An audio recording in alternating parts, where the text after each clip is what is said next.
పత్తి సీడ్ కృత్రిమ కొరతతో ఉమ్మడి ఆదిలాబాద్ జిల్లాలో బ్లాక్ మార్కెట్ దందా కొనసాగుతోంది. మహారాష్ట్రలోని వ్యాపారులు రైతులకు నాణ్యమైన సీడ్ ముందుగానే విక్రయించగా కృత్రిమ కొరత ఏర్పడింది. వ్యాపారులు కృత్రిమ కొరత సృష్టించడంతో రైతులకు నాణ్యమైన సీడ్ దొరకడం లేదు. మహారాష్ట్రకు సీడ్ విక్రయించి బ్లాక్ మార్కెట్ చేస్తున్నారనే ఆరోపణలు వ్యక్తమవుతున్నాయి.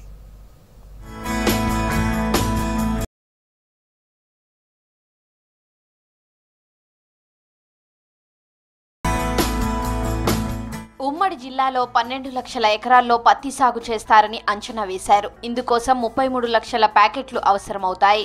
ఈ ఖరీఫ్లో ఆదిలాబాద్ జిల్లాలో 4 లక్షలు, నిర్మల్ జిల్లాలో 2.5 లక్షలు, ఆసిఫాబాద్ జిల్లాలో 3.5 లక్షలు, మంచిర్యాల జిల్లాలో 2 లక్షల ఎకరాల్లో పత్తి సాగు చేయనున్నారు. రాశి 659, కబడ్డీ, బీజీ, సర్పంచ్ కంపెనీల పత్తి విత్తనాలకు డిమాండ్ ఉంది. రాశి విత్తనాలతో అధిక దిగుబడులు వస్తాయని డిమాండ్ ఉండడంతో ఉమ్మడి ఆదిలాబాద్ జిల్లాతో పాటు మహారాష్ట్ర సరిహద్దు జిల్లాల రైతులు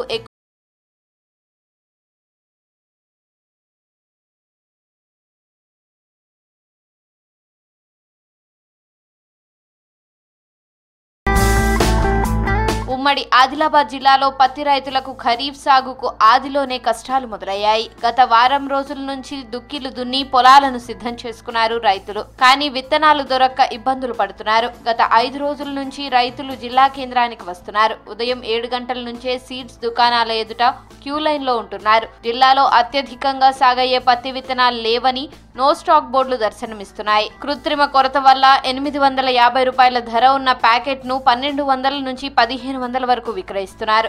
మహారాష్ట్ర రైతులకు అధిక ధరలకు డిమాండ్ ఉన్న విత్తనాలు అమ్ముకుంటున్నారనే ఆరోపణలు వ్యక్తమవుతున్నాయి. పాండ్రకవడ, బోరి, కిన్వాడ్ తో పాటు ఆదిలాబాద్ సరిహద్దున ఉన్న మహారాష్ట్ర గ్రామాల రైతులు ఆదిలాబాద్ కు వచ్చి విత్తనాలు కొనుగోలు చేస్తున్నారు. పత్తి విత్తనాల బ్లాక్ మార్కెట్ దందాలో లీడర్ల హస్తముందంటున్నారు రైతులు. సార్ వేరే దుకాణంలో ఎక్కడన్నా పోయితే సార్ రాసి బ్యాగ్ అడిగితే సార్ వేరే బ్యాగులు తీసుకుంటేనే సార్ ఇవి ఇస్తామని కొందరు వ్యాపారులు అంటున్నారు సార్. రైతు ఏది అడిగితే అదే ఇవ్వాలా సార్ వీళ్ళు, కానీ ఇస్తలేదు సార్ వీళ్ళు. ఏదో ఆ లింక్ కొరకు అది మొత్తము వచ్చిన స్టాక్ అంతా సార్ లోపలికి పెట్టేసి మాకు ఇట్లా ఇబ్బంది పెడుతున్నారు సార్ వాళ్ళు. ఇందరం మంది సార్ పొద్దుల నుంచి ఒక 100 ఊర్ల నుంచి సార్ తిండి తినక మేము ఇట్లా పట్టా పాస్బుక్లు తెచ్చుకొని ఎండలు వచ్చి నిలబడ్డాం సార్. ఇక్కడ వస్తే సార్ స్టాక్ నో స్టాక్ అంటున్నాడు సార్. ఇంతకు ముందు 2 రోజులు స్టాక్ వచ్చింది సార్. ఎంత వచ్చిందని అది కూడా అడిగితే మాకు చెప్తలేడు సార్. ఆయన వంచినం 2 రోజులు అంటున్నాడు. మరి ఎంత వంచింది ఏం లేదు ఆ వివరాలు అయితే మాకు ఇస్తలేడు.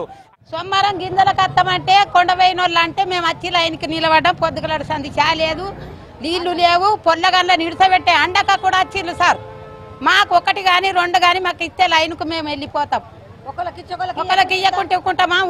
ఇత్తలు అంటేనే మేము వచ్చి నెరవేడ్డాం. ఇయ్యమంటే మేమెందుకు ఆడవాళ్ళం అత్తుంటే. ఉమ్మడి ఆదిలాబాద్ జిల్లా రైతులకు తక్కువ ప్యాకెట్లు ఇస్తూ మహా రైతులకు అధిక ధరకు విక్రయిస్తున్నారనే ఆరోపణలు వినిపిస్తున్నాయి. పత్తి విత్తనాల విక్రయాలపై ఆఫీసర్ల పర్యవేక్షణ కొరవడింది. దీంతో వ్యాపారుల మాయాజాలానికి అడ్డు అదుపు లేకుండా పోయింది. 7 గంటలకు వచ్చిండ్లు, తిండి లేక తిప్పలు లేక నీళ్లు లేక మా ఆడోళ్ళు కూడా ఇక్కడికి వచ్చిండ్లు. విత్తనాలు ఇస్తామంటేనే వచ్చిండ్లు, లేదంటే మేము రాకపోవు. ఇలా మా ఎడ్లు గోదలు నీళ్లు ఏం లేక ఆదిలాబాద్కి వచ్చి చేరినాం. మాకు తింటందుకు ఇప్పుడు ఏం లేనట్టు కూడా మేము ఉపాసంతో నీటిగా లైన్లో ఉన్నాము. మరి ఇక్కడికి వచ్చినాక వీళ్ళు ఏమంటున్నారంటే మా దగ్గర విత్తనాలు లేవు, మేమేం చేయమంటావు, మా గోదాములు చూసుకోండి అంటున్నాం. మేము గోదాము చూడటందుకు లేము. మాకు కలెక్టర్ దీని పట్ల మాకు రైతులకు మా ఎటువంటి బాధ లేకుండా మా రైతులకు విత్తనాలు ఇప్పించాలని మేము కలెక్టర్ని కోరుతున్నాం. 100 మంది వచ్చింది, ఇలా ఒక 1000-2000 మంది ఇక్కడ ఆదిలాబాద్లో ఉన్నారు, దుకాణాలల్లో ఉన్నారు. కాబట్టి విత్తనాలు వెంటనే రైతులకు అందించాలని కోరుకుంటున్నాం. జిల్లాకు కేటాయించిన విత్తన ప్యాకెట్లు మన ప్రాంత రైతులకే విక్రయించాలని ఇటీవల వ్యవసాయ శాఖ ఆదేశాలు జారీ చేసింది. ఇతర ప్రాంతాలకు విత్తనాలు అమ్మకూడదని, రైతులు కోరిన విత్తన ప్యాకెట్లు ఇవ్వాలని, కొరత లేకుండా చూడాలని అధికారులు ఆదేశాలు అమలు కావడం లేదు.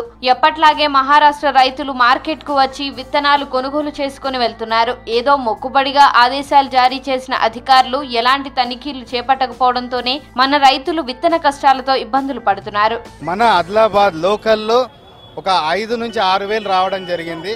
అది వాళ్ళు ఆ రోజు క్యూ లైన్ లో తలా 2 చొప్పున ఇచ్చేయడం జరిగింది. ఇప్పుడు మనకు కొత్త స్టాక్ వస్తే తప్ప ఇవ్వడానికి లేదు. 659 వెరైటీ, మిగతా వెరైటీలు అన్ని అందుబాటులో ఉన్నాయి. మహారాష్ట్ర రైతులకు విత్తనాలు అమ్మొద్దు అని క్లియర్గా డీలర్లందరికీ ఇన్స్ట్రక్షన్స్ నోటీస్ రూపంలో ఇవ్వడం జరిగింది. వాళ్ళకు నిన్న మీటింగ్ కూడా తీసుకొని చెప్పడం జరిగింది. విత్తనాలు అనేది మన రైతులకు, మన ఆదిలాబాద్ రైతులకు మాత్రమే ఇవ్వాలని ఆ లెటర్లో క్లియర్గా మెన్షన్ చేయడం జరిగింది. కాబట్టి ఎట్టి పరిస్థితుల్లో మహారాష్ట్ర రైతులకు ఇస్తే ఉపేక్షించేది లేదు. రాశి సీడ్ డిమాండ్ మేరకు సప్లై లేదన్నారు డిస్ట్రిబ్యూటర్లు. సీడ్ కంపెనీల నుంచి సప్లై లేకపోవడంతోనే కొరత ఏర్పడిందన్నారు. షాపుల్లో స్టాక్ ఉండి విక్రయించని సీడ్ షాపులపై యాక్షన్ చేపడతామన్నారు వ్యవసాయ శాఖ ఆఫీసర్లు. రాశి 6 లేదు, 9 లేదు, వేరే సీడ్ ఉన్నది, అది ఏతందుకు రెడీ ఉన్నాం. ఫార్మర్స్ బట్టి 659 అడుగుతున్నారు. కాబట్టి మొదట స్టాక్ లేదు, మేము ఇస్తలేము. కంపెనీల స్టాక్ అంటే కంపెనీల లాట్లు ఫెయిల్ అయినాయంట, ప్రొడక్షన్ ఫెయిల్ అయింది. కాబట్టి స్టాక్ తక్కువ ఉన్నది, వాళ్ళు సప్లై చేస్తలేదు. రైతులకు వేరే వేరే అన్ని ఉన్నాయి సార్. ప్రదీప్ ఉన్నది, విప్లవ్ ఉన్నది, సూపర్ కార్ట్ ఉన్నది, వేరే అన్ని ఉన్నాయి సార్. ఆల్మోస్ట్ ఆల్ అన్ని ఉన్నాయి. సీడ్ విక్రయాల్లో కొరత సృష్టించి బ్లాక్ మార్కెట్ చేస్తున్న వ్యాపారులపై